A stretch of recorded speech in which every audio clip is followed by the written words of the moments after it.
What's up everyone? This is again Alan and welcome to my channel.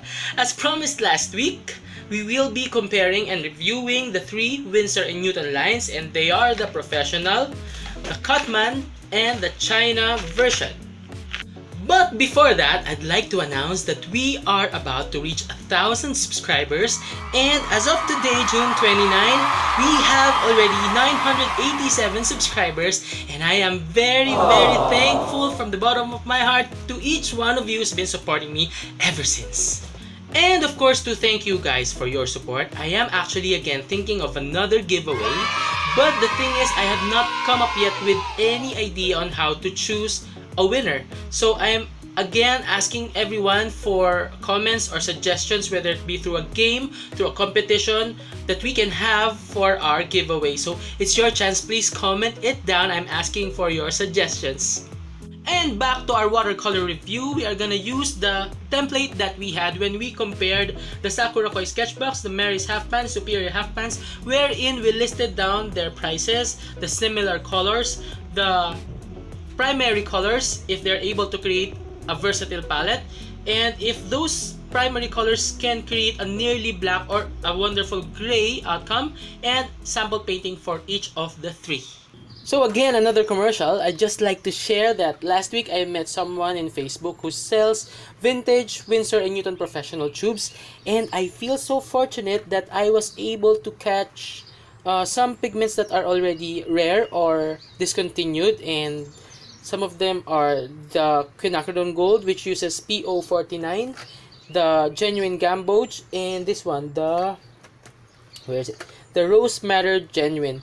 I know some of these are actually less light fast than the new formulas, and some can be also toxic, but I'm gonna be responsible in using them, and I'm just so happy to have this because they are collectibles for me, I think. So finally, back to our comparison, we are gonna be using the Daler Rowney Aquafine watercolor paper, just like what we used in our previous comparison. So earlier, I have made this comparison sheet using the Daler Rowney paper. So our first category is the price. So please take note that the price varies on where you buy them. So these prices are based on how much I was able to get these sets that I have, and also please consider that the sets also vary prices depending on how the set is packaged. For example, some sets may be more expensive than the other set, even if they have the same number of colors, because maybe the other set is plastic, the other is metal or a tin case, the other one has a sable brush, the other one has a water brush, or it varies actually. When you buy Cotman per half pan in the Philippines, it costs around 100 Philippine pesos, less than this. So this is actually more expensive because we bought it as a set with with a container, and it came with a water brush. So there are lots of considerations, and anyway, these are just estimates, and this shows how the professional is far more expensive than the Cotman, and much more to Winsor & Newton China. So this professional is 180 Philippine pesos, or roughly 3.5 US dollars per half pan. The Cotman is around 125 Philippine pesos, or 2.5 US dollars per half pan, while the Winsor & Newton China is 33 Philippine pesos only, or around 60 cents for US dollars per 10 ml tube. So again, for the half pans, no rewetting is done, while in the tubes, I will be using them directly from the tube. So now let's begin.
can now take a look at it. They actually look very comparable.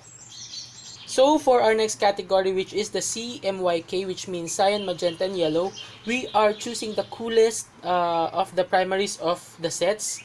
So for the professional, we're using the lemon yellow and tea, and the permanent alizarin crimson and the Winsor blue. For the Cotman, we're using the alizarin crimson hue, the turquoise, and the lemon yellow hue. For the China, we're using the lemon yellow, the crimson, and the phthalo blue. So for this one, I will be speeding this up a bit so that you won't get bored. So let's begin.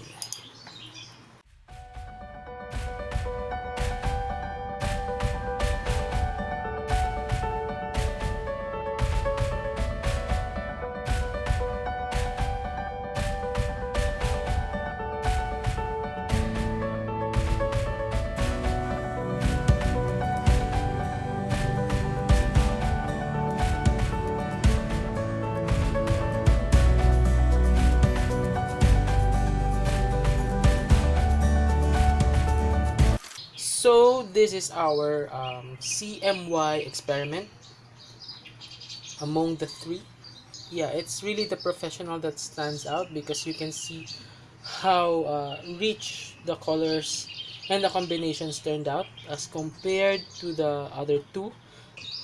Now we proceed to the making of black or gray color challenge for the three, and we are using the same three colors that we used for the CMY experiment.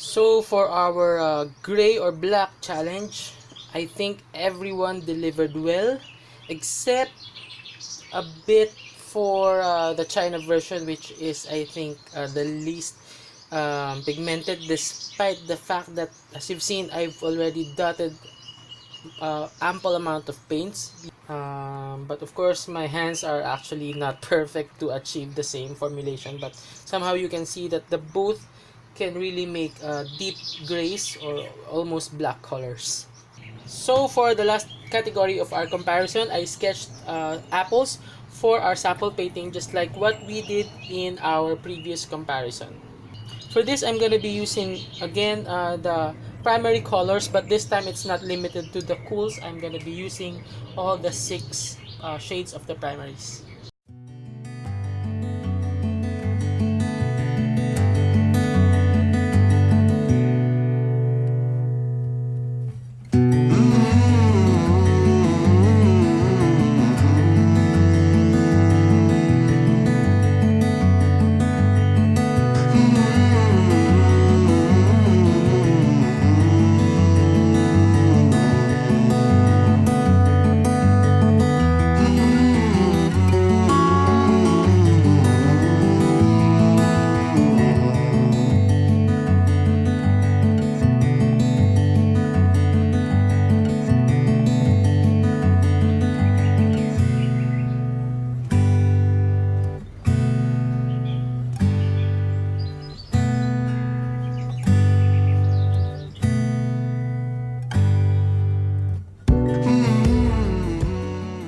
So this is our apple from using the professional Winsor Newton.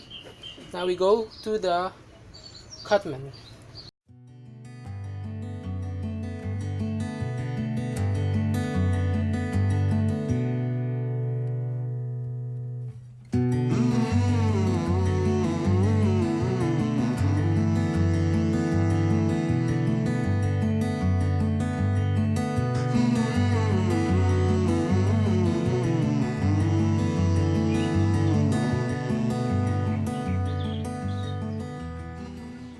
So this is our apple painting using the Cotman. Next, and for our final sample painting, we have China Winsor Newton. And for our final apple painting, we're now going to use the tubes of the China Winsor Newton.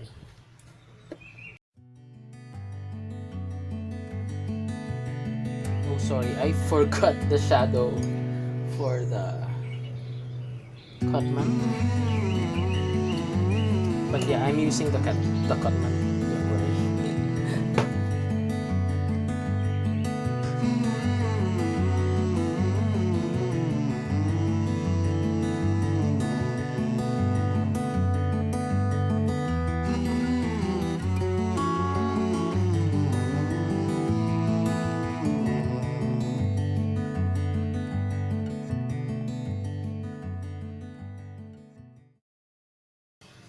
So this is now our apple painting using the China version of Winsor Newton.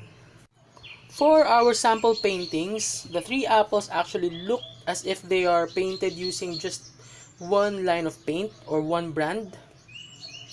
But the experience tells which one I think is the best, though it's not actually a huge difference, but I'd like to give the point to the professional and to the one in tube, mainly because I believe that the professional rewets easily from the half pans, while on the other hand the China is from tube, so I didn't have any problems activating the paint. And the reds of the China version are okay, they're strong as compared to the Cotman, particularly the alizarin crimson hue. When it comes to the grays or the blacks that are achieved, the points go to the Cotman and the professional, which are actually almost identical. The China falls behind with the weakest combination. This actually makes me think or believe and conclude at the same time that it is actually the least pigmented. I don't know. But when it comes to CMY, the edge I think goes to the China version and the professional. But if I had to choose one, I think it's the professional, because the blue or the Winsor blue is really intense as compared to the China version. And the permanent alizarin crimson as well is far better than the Cotman, because the Cotman actually is very light valued, I think, or just not that easy to rewet. The yellows are actually all the same almost. So when it comes to the individual colors, the similar colors, they are actually almost the same, but it actually depends on the pigment used. But for me, I have to actually put the edge again to the professional this time, because aside from the fact that they are the easiest to rewet, the pigments are actually more reliable when you check these pigments in handprint.com. The Cotman actually are okay when it comes to the pigment used, but I don't know, I'm so much bothered with the alizarin crimson and the sap green, which are both hard to rewet. You can also see that the yellow ochre among the three, it's the weakest. And in China, actually visually they look okay. So the issue now here is on the behavior of the tubes, the weird behavior, the oily or the thick behavior of the binder that comes out from the tube. So now that we're done with our experiment and comparison, the huge question now is, which one do I recommend the most? Well, my answer will have to depend on your priorities and considerations. If you are after a set of paints that are very affordable but still can deliver intense colors, my recommendation would have to go for the Winsor & Newton China. If you're not after the light fastness, or if you don't bother the creamy or weird texture, the China will be okay for you, as it has strong colors as well that is very much comparable to the Cotman and Professional. If you're wondering if this is fake, I have a review of this where I showed my research after contacting the account of Winsor & Newton, and it will answer lots of questions regarding the Winsor & Newton China. But if you want an upgrade from the Winsor & Newton China or from your school grade paints like the Prang watercolor, let's say, you can try the Winsor & Newton Cotman for a little bit higher price, and I believe you won't regret having this as they are reliable and they are intense as well. You have to be just ready if you're buying the half pan set that some paints are actually not that easy to rewet, like the sap green and the alizarin crimson hue. That is my main issue in the Cotman set. But if you want a total peace of mind and for a little bit higher, you can try getting the professional set, which is 180 per color, and I believe this is very reliable pigment wise and performance wise. So if you are painting for commission and for paintings that are meant for display in wall or in gallery, I believe the Winsor & Newton Professional is the most reliable set of paints to choose. So here is a closer look on our sample painting and our experiment output. I hope I had answered some of your questions, and if you have more, please don't hesitate to comment it down. For those who are not subscribed yet, please do subscribe for more watercolor content. For everyone who's been supporting me, for all the subscribers, to all the likes, the shares, the comments, the suggestions, thank you very much. Because of you, we are now about to reach 1,000 subscribers, and I'm very grateful to that. And I'm also taking this chance to ask for your recommendations for our next giveaways, and I'm so excited for that. To all my co-artists here, especially to my co-Filipino artists, let's just continue supporting each other. Let's continue sharing positivity for this watercolor medium to continuously flourish and spread. Again, thank you everyone for watching, and see you next week.